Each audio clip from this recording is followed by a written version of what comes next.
This episode of Homemade was previously recorded in front of a live stream audience who asked questions and cook along during the show.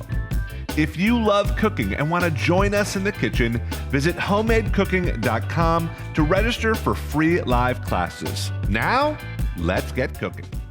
Good afternoon, good morning, possibly good night if you're watching this in bed. Wherever you are watching us, welcome to Homemade. So good to see you. We have an absolute doozy today. This one is on a different stratosphere. I would say this kind of tickles places we've never gone before. I'm just going to say that. Like, this is a very original recipe. I am so excited to be able to take you through it. Again, welcome. I'm Joel Gamoran. I'm the head chef of Homemade. I'm also going to be your, I guess you could say, Rasmalai guru today. I'm gonna take you through this thing front to back. This is an incredible cake that is based off of a really traditional and beloved Indian dessert. And I think one thing before we get into it is, I think that India and Indian cooking is exploding right now, as it should. And if you know me, you know that Indian cooking is my number one favorite cuisine as a chef. Everyone always asks me, Joel, what is your favorite cuisine? And they all think it's Italian because that's where I studied. No, it is Indian. Why? I feel like it is just, first of all, it's like every other cuisine is amazing and crave-worthy, but there's something about Indian food that makes me just drool. Like, it is so versatile. It's so vast. Kind of unexplored for me. We didn't really grow up with it, so maybe that plays into it as well. But Indian food is having a moment. But what's not having a moment, and rightfully should, is Indian desserts, Indian sweets. There's an incredible array and just unbelievable amount of sweets and Indian-inspired sweets. So today is no different. We're going to make rasmalai, which is typically a little, almost like a cheese dumpling that is soaked in a little bit of sweetened milk, and it makes it very, very juicy. In fact, rasmalai kind of means juice and cream, like juicy cream. And it is, if you've ever had one, very addictive. You cannot just have one. They're perfect. They're amazing. So we're not making the traditional recipe. We're making a cake inspired by the flavors of rasmalai with all the same ingredients. We have amazing person. She's the head of our operations. She's amazing. A lot of you guys have met her, but we have Christina in the chat. Christina, how are you? I am so happy to be here. This is one of my favorite desserts, and then to have it turn into a cake with like really amazing frosting is pretty great. Yeah, I mean, a lot of people don't realize it's not me and the other chefs here in a closet coming up with all these recipes that we teach. Christina is really the one that just inspires a ton of these recipes. And this one was one of your buddies, right, Christina? Like, she kind of inspired this? Yeah, my friend Gayatri was like, oh, you want a great dessert? Let me tell you. And it has like such rich flavors. It's got pistachio, it's got turmeric, it's got cardamom. Like, it is a mouth party, and it's also just really sunny and yellow and happy once it comes out of the oven. So it's all the things, but definitely a bestie recommendation. And I'd say like kind of perfect for summer, not gonna lie. Like, it's not a heavy cake. It's one of those really light ones, and I would say if you brought this to like a picnic, it travels really well. Okay, step one to this rasmalai cake is typically you're gonna make this kind of cheese. And so we're almost gonna like reenact making cheese, but without the heat. So we've got some good old-fashioned whole milk, and then we've got a couple of surprising ingredients. One is, I'm just gonna hold this up. So this is vanilla paste, or vanilla, you can use vanilla extract, but the paste has all those little yummy seeds in them, and it's not as expensive as a vanilla bean. So I add that into my milk mixture. Then I got two other surprising ingredients. One is almond extract. It gives it this really light nuttiness that like you cannot replicate. It is so good. You can find it next to vanilla extract. So that's going right in, just like, I mean, honestly, a skosh of that. And then finally, some apple cider vinegar. And what this is going to do as I add that in and start to mix it is it starts to kind of break and curdle the milk. Now, typically, you kind of need a little heat to kind of start that action, but even as I whisk and give it a little bit of agitation, it starts to kind of break apart, which is what we want. We want that milk to kind of curdle. That's part of this. All right, so next we're gonna make the base to this cake. Our dry ingredients could not be more easy. We've got some all-purpose flour, some spices. We've got some just one of my favorite, ground cardamom, turmeric, which I think Christina said it makes it this golden, beautiful kind of yellow vibes, salt, and then baking powder. So everyone in the pool. I think technically turmeric is anti-inflammatory, so I think this cake is basically like, a really great idea. Breakfast, so what you're lunch, saying, and dinner. This cake is healthy because it has a tablespoon of turmeric in it. I feel my joints like moving, but I think we're good. I'm in. Now there is one more dry ingredient, which is pistachios, but we're going to add that later. The pistachio in this makes it so good. All right, so now to kind of the base of the batter, the wet family. That's the dry family. This is interesting. We're going to kind of cream together fat and sugar. So we're going to go with a little bit of vegetable oil in a big old bowl and some sugar, and just start working that together. Now, one thing I want to call out is the recipe calls for you to put this in a stand mixer. It's not that important to do. You don't need to. So if you don't want to bust out the big machine, don't worry about it. Cool. I'm now going to grab some eggs. And I always crack an egg on a flat surface, but my key is I have to crack it in a bowl before I crack it into the actual mixture. That way, if you have a bad egg, you don't mess up your sugar and veg oil situation. Look at that come together so quickly. All right, so I'm adding one at a time, and we do that in baking because, to be honest with you, it allows it to incorporate a lot more even.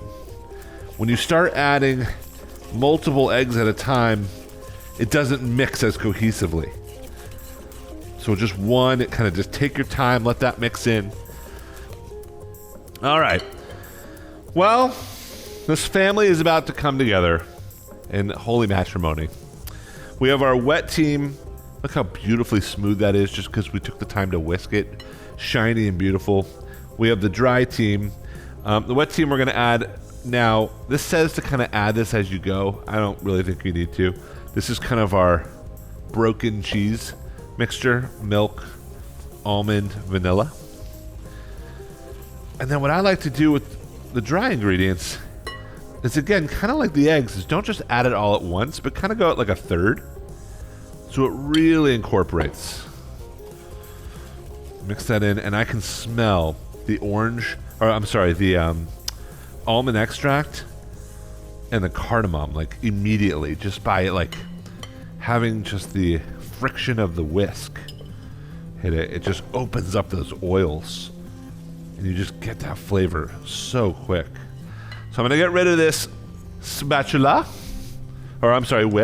and I'm gonna pick up the spatula, and I'm gonna grab my pistachios, and I'm just gonna kind of toss them in, kind of just fold it through. Don't worry about, mixing it up too much. You're not like making a souffle here, but just kind of give that a little fold through. Scrape the ends. Make sure everything is really nice incorporated. Okay, so the batter is done. Now we are going to, if you are baking along, I forgot to mention, you should probably preheat your oven to 350 degrees Fahrenheit. And I've got, again, like a big baker casserole pan, same thing. You can use a Pyrex. And I've got some butter that's just been hanging out, getting nice and soft. And I'm just going to take this and really liberally coat the inside of this. All right, in we go with the batter. Here we go. And really scrape every inch, guys. I used to work at a restaurant where he would run, the chef would run his fingers through every bowl we used. He would be so mad if there was any left over. So I'm always like looking over my back when scraping cookie dough and stuff. I'm like, is chef coming? Here we go. Here's the cake. We're gonna kind of tap it to get out all the bubbles and then pick it up into the middle rack. Again, 350 degrees for about 30 to 35 minutes until you can put a little skewer in it, take it out, and it comes out clean. And of course, we don't want you guys to hang out for 30 to 35 minutes, although we would. We love you guys. So this is what it looks like. Oh, it's so beautiful. Look at that. You can see the little pistachios too. Amazing. So we put it on a rack, let it dry. All right. So this is the soak. This is the cake soak. It could not be more easy, like so easy. We grab a little bit of milk. You can heat it up. Ours is already preheated, but just put it on the stove, medium high for about 2 minutes. Don't leave it. Don't leave it. When you get dairy, cream, milk, you got that on the heat, you know what happens. A little science experiment right there on your stove, and it sucks to clean. So we're going to add some sugar to this milk. I've got some turmeric, more turmeric. Look at the color on that. Come on. I love it. And then 5 cardamom pods. Not 6, not 4, 5 cardamom pods. And I'm just going to crush them with anything you got. You can use a knife. I'm going to use the back of this bowl. These are the little seeds that get ground up into ground cardamom. So I take those and soak them in. And honestly, the longer you let this cake soak just steep, like if you could do it overnight, it's even better. So we're going to take this cake soak and we're going to literally with a brush, just brush this cake and just let it kind of just go in. So that is doing its thing. We thought we could bring this whole thing home by making kind of like a ricotta whipped beautiful frosting. And we chose ricotta because I don't know if anyone's ever heard of paneer, which is a cheese in India, and paneer is really what, you know, rasmalai is made with. It's like you make homemade ricotta cheese. It's like ricotta, and then you knead it into dumplings. And so this was kind of our take. Again, this is one big mashup. This was kind of our take on that. So we start with some ricotta cheese, and we strained it, right? So I've got a little cup here, and we strained it just to take out as much moisture as we can. And so we're going to let that strain just for another second, and we're going to make a really easy whipped, beautiful frosting right here in the food processor. So 2 sticks of room temp butter, and just start whizzing that up. That will kind of whip it. And now I'm going to add some ricotta. We just briefly headed over to Italy with that accent. And on we go. Yeah, baby. Looks so good. So light. Beautiful. Luke, can we get a top down of this? Beautiful. I've got some powdered sugar. And then I've got just a touch of heavy cream. This lightens it all, brings it all really together. One other thing to add to this is rose water. So we're just going to start with about half, get that going. And then we'll add the other half to incorporate evenly. Beautiful. All right, now open up, and we have this it looks like this ricotta, because you can tell it's ricotta. It's got little grains in it, which I love. And we're gonna just start just kind of folding this out over the top of our cake. One big deal is, and I had to teach this to my wife the other day, and she wasn't thrilled about it, was you cannot frost a cake unless it is totally cool. I'm going to grab a little offset spatula, but obviously just a butter knife is perfect. And just start to kind of work that in. Anywhere and everywhere. I like to leave a little bit of moments of just, it doesn't have to be perfectly flat, just have little moments of, you know, tall peaks, light peaks. If you need a little extra, put it on there. We definitely, when testing this, we made a little extra frosting. So if you like it heavily frosted, do that. If you're more of a light person, do that. Oh, look at this. This is so fun. And then on top of this, honestly, anything goes. I love to garnish with things that are in the recipe, right? And so if this was blueberry cake, I'd have blueberries on top. If I had thyme in this, I might take little leaves of thyme and sprinkle it over the top. And since we have rose water in this, we thought it'd be really cool to get some dried little rosebuds. You can find these anywhere now, honestly, at grocery stores, cake shops, things like that. And just from up high, You can make your own. you can make your own. Dry them out as long as they're not sprayed. You can dry roses in the oven at 200 degrees for probably about 10 minutes or so. And One of our recipe testers dried some in the sunshine on her windowsill, and they were great. That's so Martha Stewart-esque. I love that. Well, I think it was more like this is an affordable solution. Yeah. This works too. And then, of course, there's pistachio in the cake itself. So we wanted to sprinkle it with a little bit of greenery. Look at the colors. This is, when I think about India, when I think about Indian cooking, it's not just the flavor. It's so vibrant in the way it looks, in the way it presents, and the way it eats. That's why I love it. That's why it's my #1 favorite cuisine. It really is. Oh my gosh, I'm going to hold this up. That is a party. It is an absolute joy. So beautiful. I mean, oh my gosh. Looks like confetti. You know, I love that. Cool. So, I wanted to transfer this to a platter. Let's see if I can do that. It's going to be sketchy times. I should have decorated this on the platter, but we'll go for it. There we go. So I'm going to grab this guy, cut myself off a little piece here. Oh, and when you cut right into it, the cake itself is really moist. Look at the yellow. Look at the yellow. Just hopefully you guys can see that. So it's like literally like yellow cake. I mean, insanity. You could totally make cupcakes out of these too. You can see the green from the pistachio. And the top layer of the cake itself is so moist from our soak. Oh, all right, let's try.